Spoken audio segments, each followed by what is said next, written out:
आपने अपनी कथा में बताया जब देवराज इंद्र ने धर्मिष्ठ ऋषि शिलाद को स्वर्गलोक में जाने से रोक दिया तो उन्होंने अपने तप से एक नवीन स्वर्गलोक की रचना करनी आरंभ कर दी। तो क्या वे उस कार्य में सफल हो गए? अपनी संपूर्ण आयु विकार रहित जीवन व्यतीत करने और निस्वार्थ भाव से प्रभु की भक्ति और पुण्य कर्म करने के कारण ऋषि शिलाद के तप आरंभ करते ही उनकी प्रचंड तपोशक्ति जागृत हुई, जिसके प्रताप से वो अपने लिए एक नवीन स्वर्गलोक निर्माण करने के लिए प्रतिबद्ध थे। ओम नमः शिवाय, ओम नमः शिवाय, ओम नमः शिवाय, ओम नमः शिवाय, ओम नमः शिवाय, ओम नमः शिवाय, ओम नमः शिवाय, ओम नमः शिवाय। हमने इस परिस्थिति को सुलझाने का जो उपाय किया है उसका ऐसा भीषण परिणाम क्यों हो रहा है? ऐसा तब तो ऋषि शिलाद को संतान की प्राप्ति के लिए करना चाहिए था, ना कि नवीन स्वर्ग के निर्माण के लिए।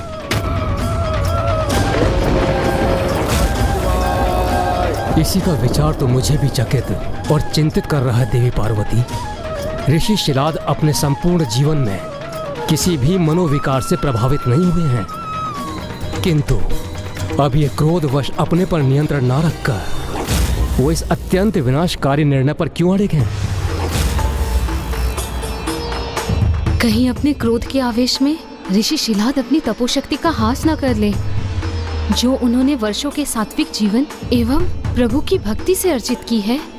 कहीं इस कारण वो महादेव के अवतार को पुत्र रूप में पाने की योग्यता न खो दे। यदि ऐसा हुआ तो प्रभु महादेव कभी अपने एकाकीपन से बाहर नहीं आ पाएंगे।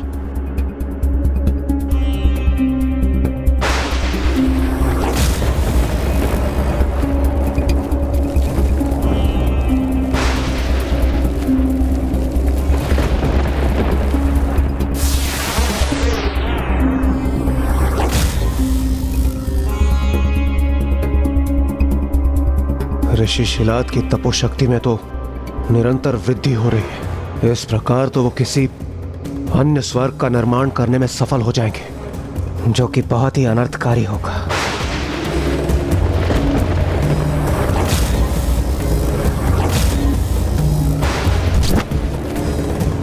इस समस्या के समाधान हेतु मुझे देवराज इंद्र को कुछ स्मरण कराकर उन्हें ही क्रियाशील करना होगा।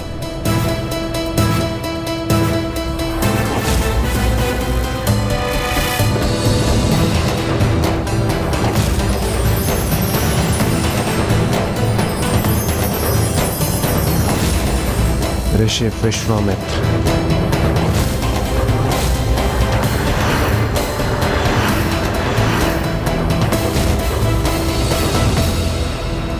हाँ देवगण, ऋषि विश्वामित्र, यहाँ जो घटित हो रहा है उसका कैसा भीषण परिणाम हो सकता है, ये उनसे अधिक किसी और को ज्ञात नहीं हो सकता।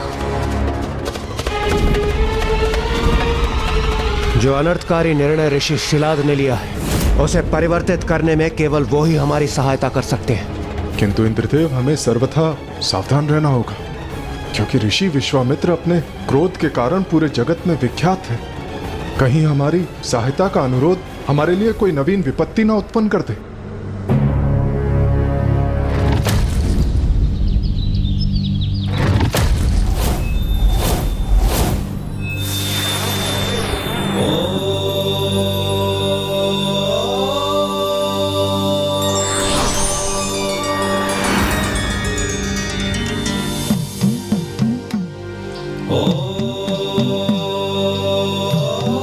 ऋषि विश्वामित्र तो अत्यंत गहन ध्यान में विलीन है।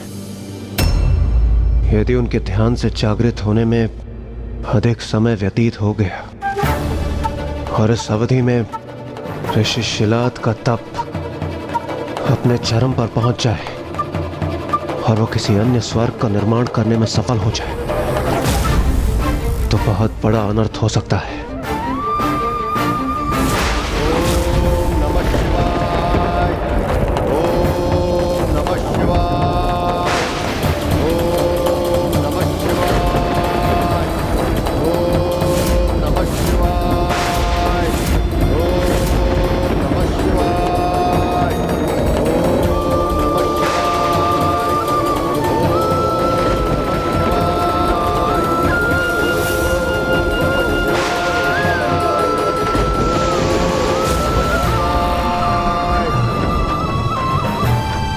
हमें तो अभी से इस नवीन स्वर्ग के दृश्य दिखाई देने लगे।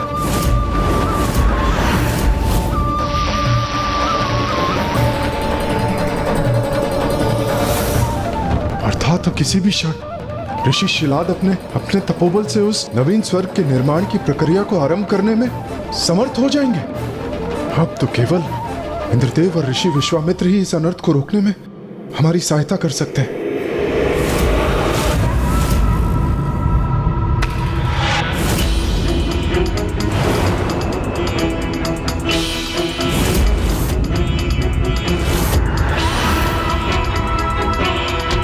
यदि मैंने ऋषि विश्वामित्र का तप भंग किया तो वो क्रोधित हो उठेंगे। इसलिए उचित यही होगा कि मैं ब्रह्मदेव से पूछ लूं कि अब हमें करना क्या चाहिए।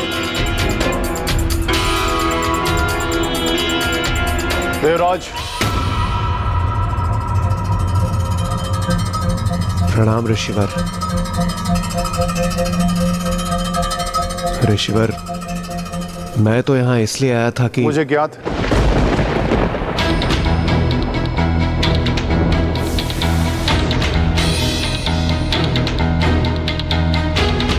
ऋषिवर, वो ऋषि शिलाद। मैंने कहा ना मुझे ज्ञात है देवराज। आप यहाँ क्यों आए हैं?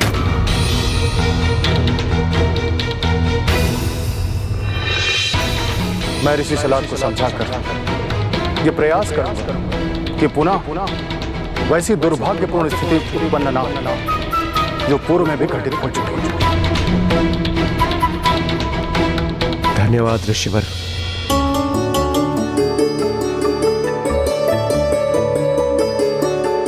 पुनः ये भूल ना करें। अर्थात लंकेश, क्या इससे पूर्व भी ऐसी ही भूल हुई थी?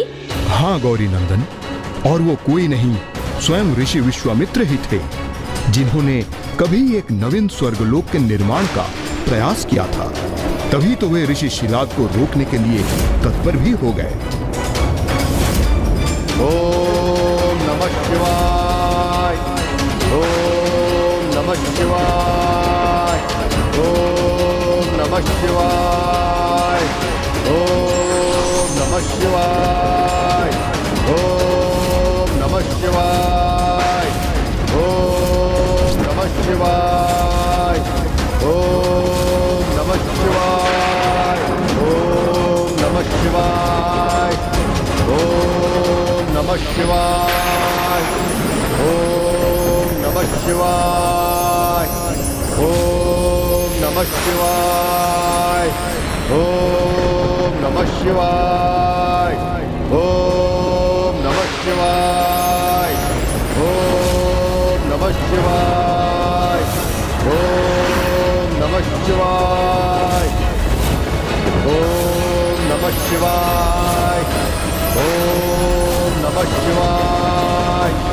ओम नमः शिवाय, ओम नमः शिवाय, ओम नमः शिवाय।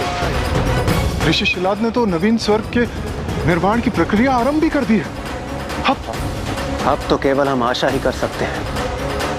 जिस प्रक्रिया का आरंभ ऋषि शिलाद ने किया है उसे ऋषि विश्वामित्र अंत तक पहुंचने नहीं देंगे। ओम नमः शिवाय, ओम नमः शिवाय, ओम नमः शिवाय, ओम नमः शिवाय, ओम नमः शिवाय, ओम नमः शिवाय, ओम नमः शिवाय, ओम नमः शिवाय, ओम नमः शिवाय। ऋषिवर, जो आप कर रहे हैं उसे रोक दीजिए। ओम नमः शिवाय, ओम नमः शिवाय। आप तो वो महान ऋषि हैं जिन्होंने आज तक अपना विवेक नहीं खोया, किसी मनोविकार को अपने स्पर्श तक नहीं होने दिया। फिर इस क्रोध रूपी मनोविकार से क्यों प्रभावित हो? मेरा आपसे अनुरोध है कि आपने आज तक जो कुछ भी अर्जित किया है उसे इस तरह से व्यर्थ न गवाएं।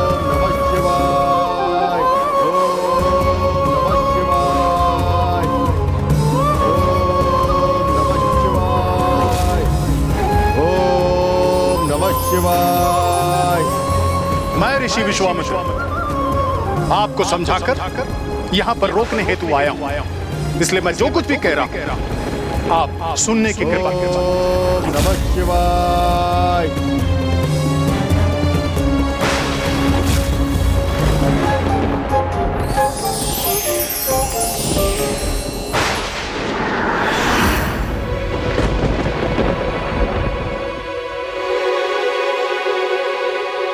ऋषि विश्वामित्र, आप यहां?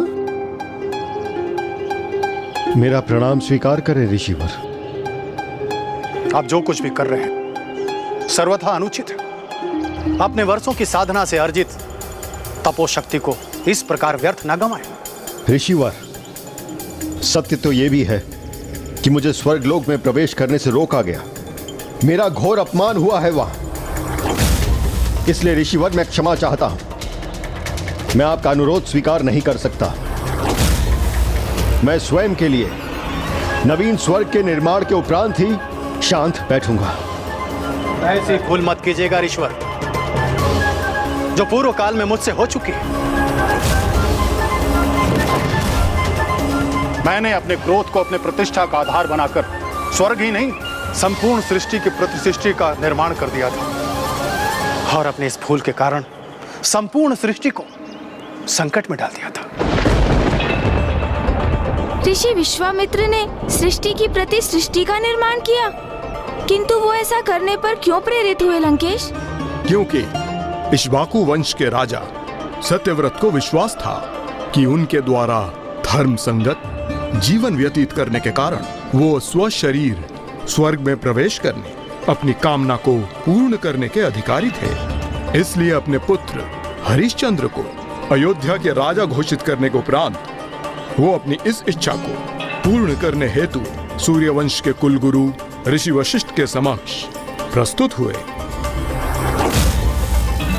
किंतु उनकी ये इच्छा सुन के सब स्तब्ध रह गए। ये क्या कह रहे हैं आप? पुत्र शक्ति, शांत रहो और अपनी पूजा संपन्न करो।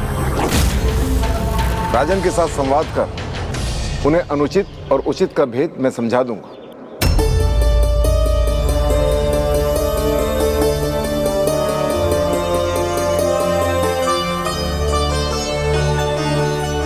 आप जो चाहते हैं वो मैं नहीं कर सकता राजन, क्योंकि आपकी इच्छा प्रकृति के नियमों के विरुद्ध है। किसी भी मनुष्य को सशरीर स्वर्गलोक में प्रवेश करने की अनुमति नहीं है राजन। आपको सशरीर स्वर्गलोक भेजकर मैं इस नियम का उल्लंघन कदापि नहीं करूंगा। मुझे ज्ञात है आप ऐसा अवश्य कर सकते हैं गुरुदेव। मैंने कभी भी आपकी बात का उल्लंघन नहीं किया है, तो आज आप भी मेरा ये निवेदन स्वीकार करने के लिए बाध्य हैं गुरुदेव। संपूर्ण जीवन मैंने सत्कर्म किए हैं और ये अधिकार अर्जित किया है, इसीलिए आज मैं आपका कोई भी अन्य उत्तर नहीं सुनूंगा। और जो मैं कह रहा हूं वो तो आपको अवश्य ही करना होगा। क्षमा कीजिए पिताश्री, किंतु प्रतीत होता है राजन अपनी मर्यादा भूल चुके हैं। अपनी लालसा पूर्ण करने के लिए अपने ही गुरु का अपमान कर रहे हैं। कि ये अपमान कैसा ऋषिपुत्र? मैंने अपना राजपथ स्वेच्छा से अवश्य त्याग किया है, किंतु अभी भी मैं एक राजा का पिता हूँ। इसीलिए मेरे गुरु और प्रजा होने के नाते आपके पिता के लिए अनिवार्य है कि वो मेरे आदेश का पालन करें। आदेश? पिताजी को आदेश देंगे आप, वो भी अपनी एक अनुचित इच्छा पूर्ण करने के लिए? प्रतीत होता है राजन कि आपकी मति ही भ्रष्ट हो गई हो।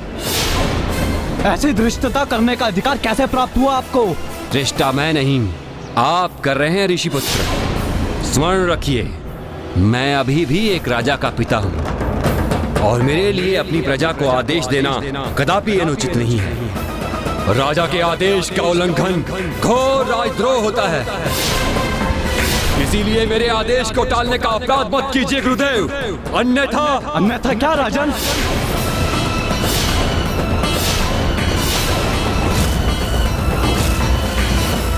इसके पूर्व की आप ही कुछ करें, मैं ही आपको शापित कर दूंगा। और इस दुस्साहस के उपरांत आज आप अपना स्वर्ग जाने का अधिकार तो खो ही चुके हैं। और मेरे श्राप के प्रभाव से आप विकृत हो जाएंगे। आपको त्रिशंकु पुकारा जाएगा और आपको ना ही अपने गृह में स्थान प्राप्त होगा ना बाहर, और आप अपना शेष जीवन इसी प्रकार अपने इस भयंकर रूप में यहाँ वहाँ भटकने पे विवश हो जाएंगे।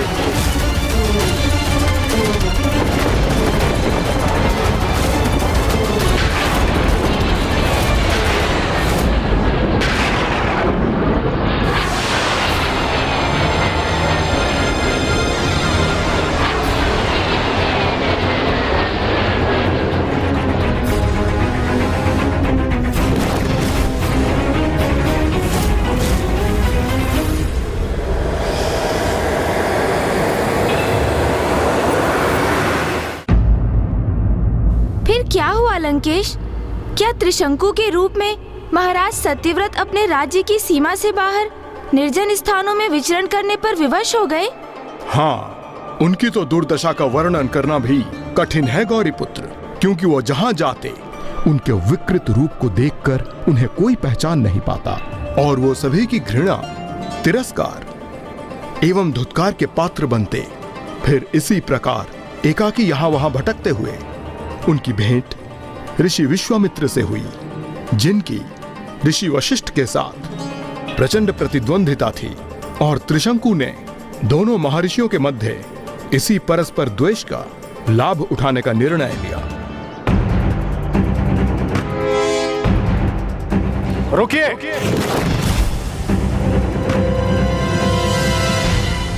मेरे अनुमति के बिना यहां प्रवेश करने का दुस्साहस कदापि मत करना। प्रणाम ऋषिवर। प्रतीत होता है कि आप भी मुझे इस रूप में पहचानने में असमर्थ रहे हैं।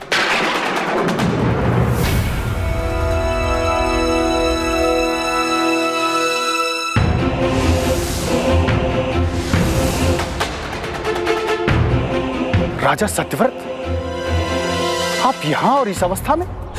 ऋषिवर, ऋषिवर, देखिए मुझे। मैंने जीवन भर धर्म का पालन किया और जब मैंने स्वर्ग जाने की इच्छा प्रकट की तो देखिए मेरी क्या दुर्दशा कर दी। देखिए ऋषिवर, जब सभी मुझे पहचानने में असमर्थ थे तब आपने अपनी दिव्य दृष्टि से मुझे पहचाना और इसलिए मुझे विश्वास है कि अब यदि मेरी कोई सहायता कर सकता है तो वो एकमात्र आप हैं। तो मुझ पर कृपा करके तो मुझे सशरीर स्वर्ग भेजने की कृपा करें ईश्वर। राजन, दुर्भाग्यवश ऐसा मैं नहीं कर सकता। नहीं, ऐसा कहकर मुझे निराश मत कीजिए, क्योंकि मैं तो आपके पास बहुत बड़ी आस लेकर आया था। नहीं राजन, आप जो मुझसे चाहते हैं वो कदापि संभव नहीं।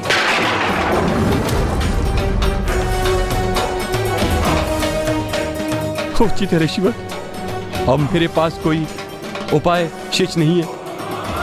मैं तो यहाँ इसलिए आया था कि जो ऋषि वशिष्ठ के आश्रम में ना हो सका वो आप अवश्य कर देंगे, वो आप अवश्य कर देंगे।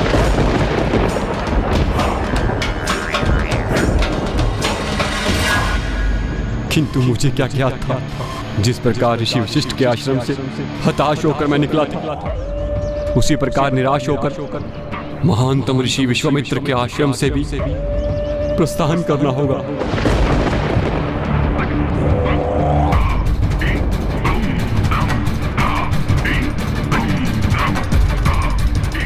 रुकिए राजन,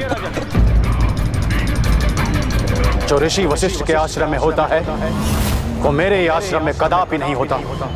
यहाँ पर आया हुआ याचक कभी निराश नहीं लौट सकता। मैं आपको वचन देता हूँ कि मैं सभी आवश्यक अनुष्ठान करूंगा और आपको सशरीर स्वर्गलोक प्रवेश करूंगा। इसीलिए तो ये मान्यता सर्वथा उचित है कि कभी किसी के प्रति द्वेष की भावना के साथ कुछ नहीं करना चाहिए, अन्यथा उसके मन में स्थित ये द्वेष का भाव स्वयं उसकी ही हानि करने पर बाध्य कर देता है। लीजिए लंकेश, जल ग्रहण कीजिए।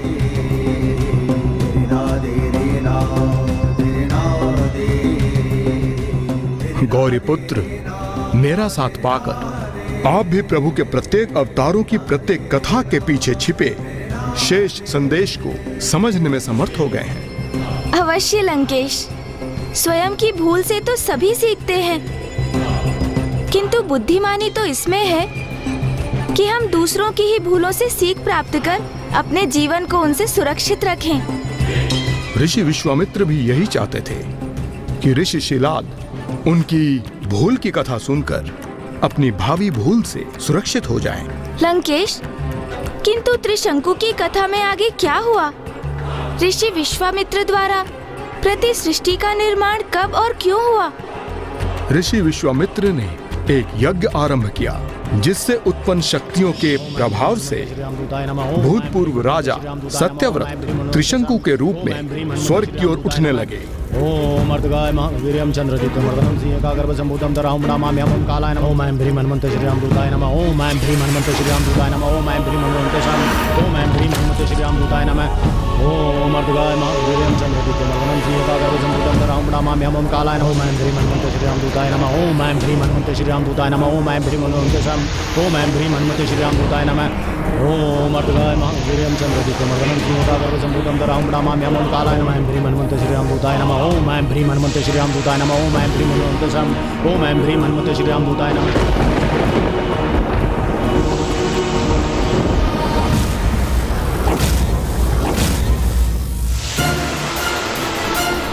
ये क्या? क्या कोई अनुमति लिए बिना ही स्वर्ग लोक में प्रवेश करने का प्रयत्न कर रहा है? नहीं वायुदेव, यह अवश्य किसी की तपोशक्ति से उत्पन्न कोई प्रवेश द्वार है, जिसके माध्यम से कोई स्वर्ग के भीतर आने का प्रयास कर रहा है।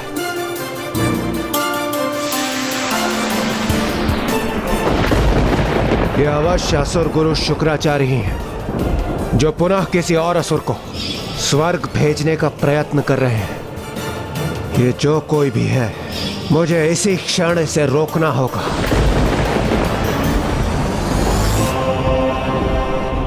और इस प्रकार देवराज इंद्र सहित सभी देवगण त्रिशंकु को स्वर्गलोक में प्रवेश करने से रोकने के लिए तत्पर हो गए।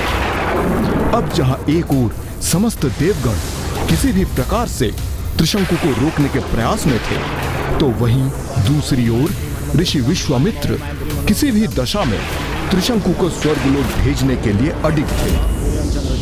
और फिर इसी द्वंद्व के परिणाम स्वरूप त्रिशंकु मध्य में ही स्थित होकर अधर में ही उलझ गए, जिससे वो कभी ऊपर जाए तो कभी नीचे चले आते।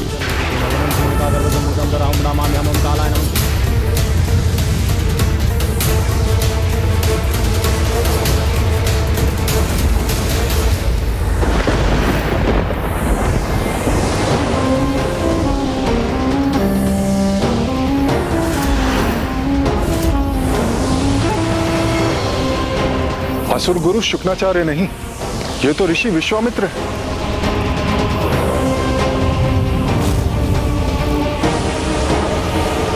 ओम ऐं ह्रीं हनुमते श्री रामदूताय नमः। ओम ऐं ह्रीं हनुमते श्री रामदूताय नमः। ओम ऐं ह्रीं हनुमते स्वामी। ओम ऐं ह्रीं हनुमते श्री रामदूताय नमः।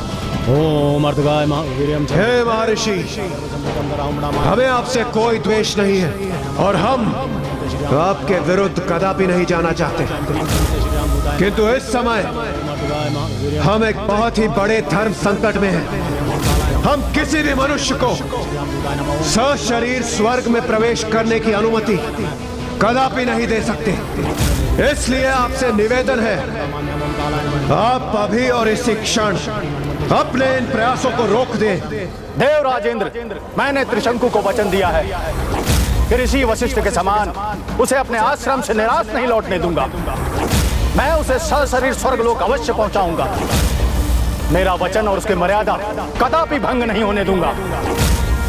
यदि आप उसे अपने स्वर्गलोक में आने की अनुमति नहीं दे सकते, तो मैं एक नवीन स्वर्गलोक ही नहीं, एक नवीन सृष्टि अर्थात सृष्टि की प्रतिसृष्टि का निर्माण करूंगा, जिस पर उसी का एक छत्र राज्य होगा, जिस पर उसी का एक छत्र राज्य होगा।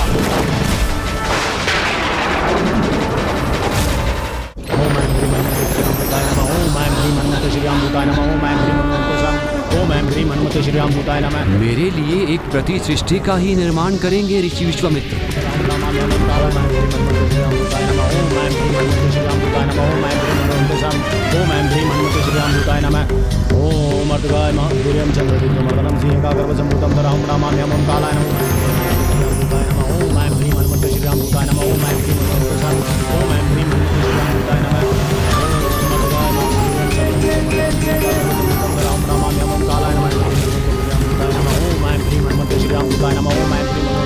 ऋषि विश्वामित्र ये कैसा नाटक कर रहे हैं? ये तो एक अन्य सृष्टि का निर्माण कर रहा है जो सर्वथा अनुचित है।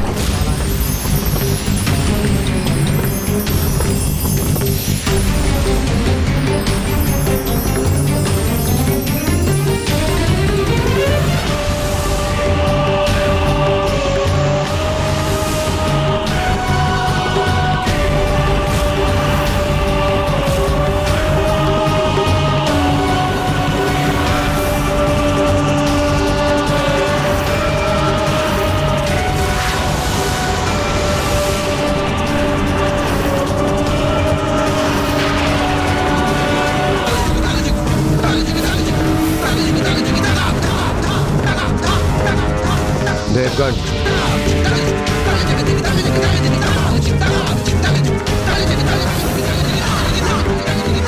इस प्रकार तो बहुत बड़ा असंतुलन उत्पन्न हो जाएगा। समस्त ब्रह्मांड के नष्ट होने की संभावना जागृत हो जाएगी। हमें ऋषि विश्वामित्र के समक्ष प्रकट होकर इस अनर्थ को रोकने का अनुरोध करना चाहिए। यही उचित होगा।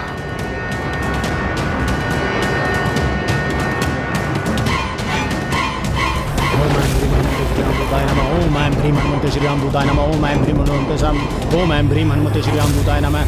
ओम अर्धगाय वीर्यं चंद्रदीप्तमर्दनं श्रीकागर्भसम्भूतं धरां नमाम्यहं ओम कालाय नमः। ओम ऐं ह्रीं हनुमते श्री राम दूताय नमः। ओम ऐं ह्रीं हनुमते श्री ओम ऐं ह्रीं हनुमते श्री राम दूताय नमः। ओम अर्धगाय वीर्यं चंद्रदीप्तमर्दनं श्रीकागर्भ। हे ऋषिवर, हे धर्मात्मा, हमारे समस्त दोषों को क्षमा कर दीजिए और इस अनर्थ को होने से रोक दीजिए। ऋषिवर, हमारा आपसे कोई विरोध नहीं। हम तो त्रिशंकु को सशरीर स्वर्ग में प्रवेश करने से केवल इसलिए रोक रहे थे क्योंकि वो धर्म विपरीत होने के साथ साथ उसका स्वर्ग में प्रवेश करना सृष्टि के नियमों के विपरीत होगा। अपने वचन पे अडिग रहना मेरा कर्तव्य है। मैं अपने वचन से कभी पीछे नहीं हटता और ना ही कभी हटूंगा। ऋषिवर, भला ऐसा कोई भी कार्य आप कैसे कर सकते हैं जिसका आधार ही धर्म का विरोध हो? हे ऋषिवर, किसी भी मनुष्य का सशरीर स्वर्ग लोक में प्रवेश करना तो सर्वथा अप्राकृतिक है। इसलिए प्रकृति के विरुद्ध कुछ न हो, वही प्रयास कर रहे थे हम। ऋषिवर, प्रति सृष्टि का निर्माण वास्तविक सृष्टि के लिए महासंकट उत्पन्न कर देगा। आप अपने हट पर स्थिर रहने के लिए समस्त सृष्टि को नष्ट करने की संभावना प्रकट मत कीजिए ऋषिवर।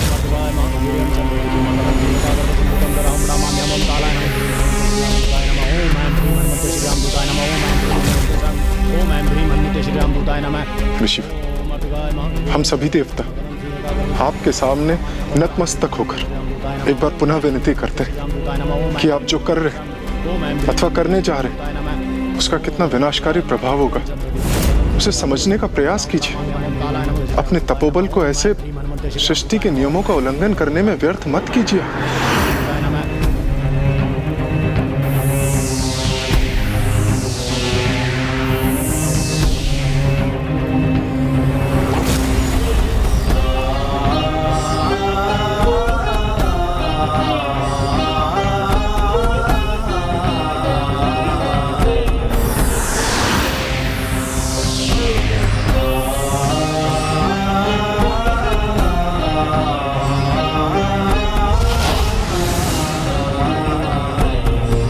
समस्त ग्रह अपने नियत पथ से भटककर अव्यवस्थित होने के लिए विवश हो गए। क्या ये सृष्टि के रचयिता ब्रह्मदेव का अपमान नहीं होगा? तो कैसा अनर्थ कर दिया मैंने, किंतु मेरे पास दूसरा कोई विकल्प भी तो नहीं था। अपने वचनानुसार मुझे त्रिशंकु को स्वर्गलोक भेजना ही था। अब जो हो गया उसे परिवर्तित नहीं किया जा सकता।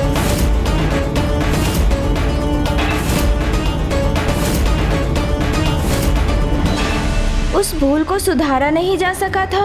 ओह, अर्थात इसका अर्थ तो फिर यही हुआ कि सब कुछ पुनः यथावत करने का अब कोई मार्ग ही शेष नहीं था। और अब तो ऋषि शिलाद भी वही भूल करने जा रहे थे।